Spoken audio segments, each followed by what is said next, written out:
The rapid growth of the internet and the falling costs of cloud services has led to a rise in innovative web services, such as Google Docs, PayPal, and Amazon.com.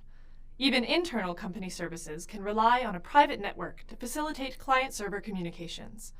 In many cases, the clients and servers operate in heterogeneous environments, meaning that the machine architecture or operating system may be different between a client and server.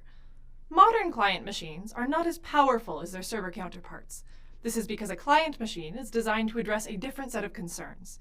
For example, clients are designed to facilitate a single user, whereas a server will have to provide computing power for multiple concurrent users. Conversely, a client machine is highly concerned with providing exceptional usability, and therefore the operating system is designed to be intuitive to use and to learn. Servers are typically used by system administrators or other related information technology professionals, and may have a user interface that requires more expertise to use.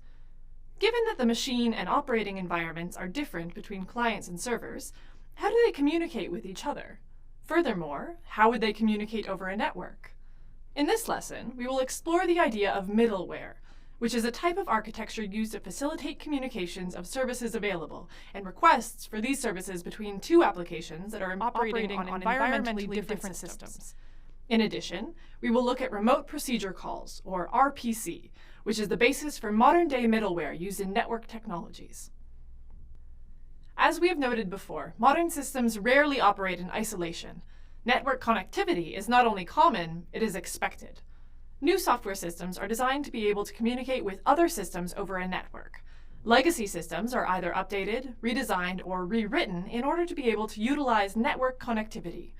Computer networks have enabled the growth of distributed computing, a system architecture in which computers on a network are able to communicate and coordinate their actions by passing messages through the network.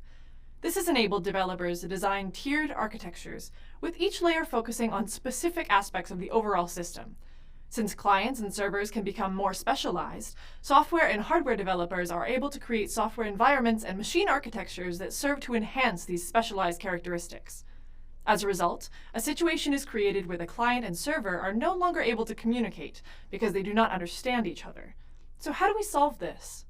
We use a component known as middleware, which manages the communication between heterogeneous components by providing a common interface to all the clients and servers. This architecture resembles the mediator design pattern. It is conceptually very similar, but on a much larger scale. Here, the middleware component acts as the mediator. Middleware, on the other hand, is used to facilitate communication on a large scale by providing a common interface between entire distributed systems. This allows developers to access functionalities of the system without having to implement an entire tier of subsystems in their architecture. The complexity of modern systems has created the need for more sophisticated middleware systems. As systems move towards n-tiered architectures, middleware needs to be able to encapsulate more functionalities, from business logic and distribution of client requests to being involved in handling authentication and authorization. Therefore, we need to either design new middleware architectures or be able to extend existing ones. While there are many examples of middleware, we will focus on Remote Procedure Call, or RPC, because it is the basis for middleware systems used for certain web services. RPC was designed specifically as a middleware component for networked systems, and has been extended to improve its flexibility and usability. As the name implies, a remote procedure call allows clients to invoke procedures that are implemented on a server. Here, the client and server are either on completely separate machines, or are a different virtual instance on the same machine. How are these two cases different? If the client and server are on different machines, then the physical address space between the two would clearly be different. That means that the client does not know the physical memory address of the procedure that it wants to call in the server, since they do not share the same physical memory. When the client and server are on different virtual instances on the same machine, the virtual address space is not shared between the two. It is up to the operating system to manage each individual virtual instance and find the correct virtual address for the procedure being invoked. In both cases, the client does not have direct access to the procedure that it is calling. One of the primary functions of RPC is to facilitate that call between the client and the server. Before we delve further, let's step back and take a brief look at the history of RPC to understand why it was developed and why it's important to modern web services. Developed and introduced by Birel and Nielsen in the 1980s, remote procedure calls were created in order to provide a transparent method of calling procedures that were located on a different machine. In their initial design, remote procedure calls consist of three primary components. A client, which is the caller. It is the component that is making the remote call. A server, which is the callee. It is the component that implements the procedure that is being invoked. And an interface definition language, or IDL, which is the language through which the client and server communicate. In addition, RPC could include name and directory services and binding methods to allow clients to connect to various servers. Remote procedure calls became successful because it used the concept of procedures, which developers were already familiar with. It did not require developers to learn a new language or programming paradigm. This enabled developers to design and implement distributed systems more efficiently. RPC did not start out as a cornerstone for middleware-based architecture. Instead, they were a simple collection of libraries that developers could include in their applications. These libraries contained all the functionalities that were required in order for systems to make remote procedure calls. In today's systems, remote procedure calls are used in a variety of different configurations. You may recognize them as stored procedure calls in a database system, or in XML messages for web services. Remote procedure calls began as a means to facilitate procedure calls between different machines, and have grown to play a larger role in modern systems. As computer networks and distributed systems become more important, RPC was extended from a collection of libraries to support large middleware systems. So, how does a remote procedure call work? The three primary components of a remote procedure call are the client, the server, and the interface definition language, or IDL. The IDL is the first component that is implemented because it is used to define what procedures on the server are available to the client. It also describes the input parameters, as well as the returned response. The IDL is essentially the specification for remote procedure calls. It tells the client what remote services are available, how they are accessed, and what the server will respond with. In RPC, the heavy lifting is performed by the client and server stubs, and the interface headers. These are produced once the IDL is compiled. The client stub acts as a proxy for the procedure call. It is responsible for establishing the connection with the server through a process called binding, formatting the data to a standardized message structure such as XML, sending the remote procedure call, and receiving the server's stub's response. The server stub receives the call and invokes the desired procedure. It also contains the code for receiving the remote call, translates the standardized message into a data format the server recognizes, and sends the server's response back to the client stub. Each stub is compiled and linked directly to the client or server component. This means that when a client makes a remote procedure call, the invocation will act like it is a local procedure call to the client because the client stub is in the same address space. Complex stubs can be created so that developers can create client components in environments that are different than the server. For example, complex stubs can allow client components operating on a Windows machine to communicate with server components that are running on Unix. Given the number of programming language and operating platforms, manual development of client-server stub pairs that can communicate with each other is inefficient. By using an IDL, stubs can be generated because the IDL maps the concrete programming language to the intermediate representation in the stub. The interface headers is a collection of code templates and references that are used to define what procedures are available at compile time. These files are used in the development of the client and server components.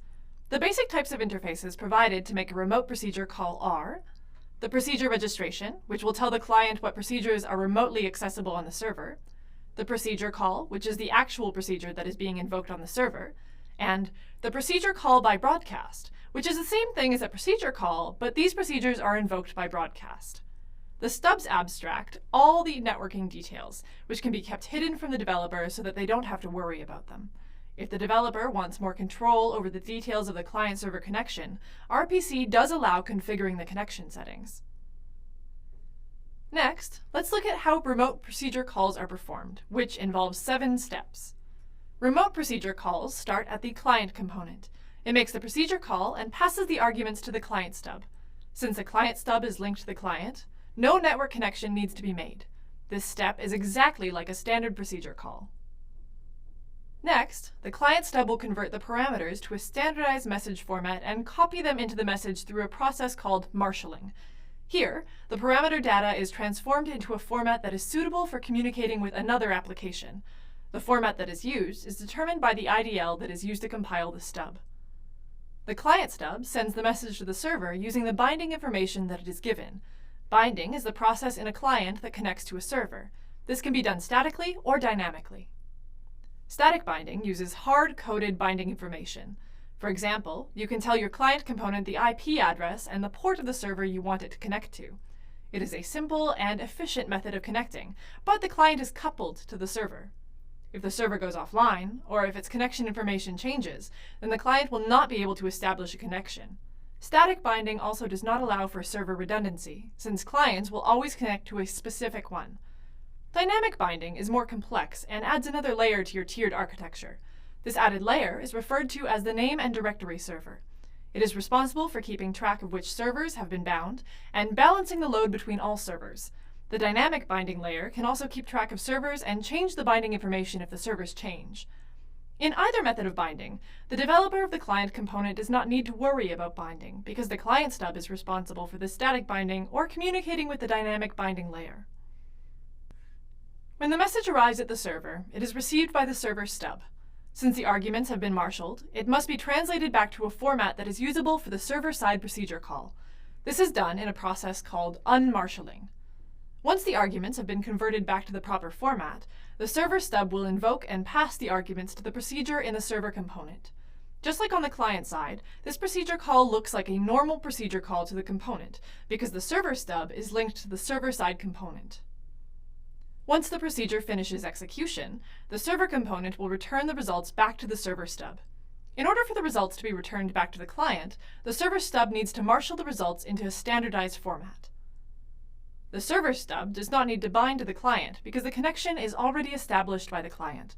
All the server stub needs to do is return the message back through the connection. Just like with the server stub, the client stub unmarshals the result in the message and then returns it to the client component. The client can now close the connection to the server. RPC was originally designed to be synchronous. During a remote procedure call, the client component will pause its execution while it waits for a response. This is also known as blocking, since the client cannot perform any other task until the server returns a result. While this is a simple design to implement, it is not always practical. Having to wait for a response introduces a number of issues. What if the server never returns a response? The client ends up waiting indefinitely. How long do we wait for the server to respond?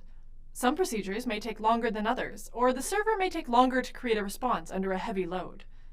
Do we retransmit a remote procedure call? This would depend on the procedure. For instance, you do not want to retransmit a remote procedure call for a bank transaction because it would cause the system to perform that transaction multiple times. There are a number of cases that you need to examine in order to determine how your client component should handle timeouts, retransmission, and server exception messages. Modern systems need to be able to handle remote procedure calls in an asynchronous manner. Asynchronous systems are considered non-blocking because clients do not need to wait for a server response before moving on to another task. This is an important idea which allows for different components of a distributed system to work more independently of each other.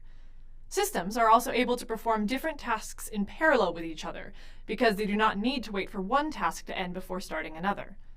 Asynchronous behavior adds more complexity to your system because you need to manage how your system will allocate resources for various pending tasks.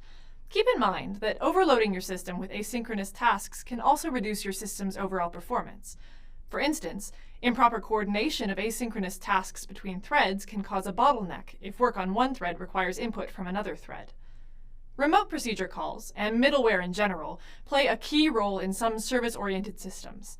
With the growth of networks and increasing prevalence of distributed systems, being able to access services implemented by procedures located on a different machine or virtual instance is very important.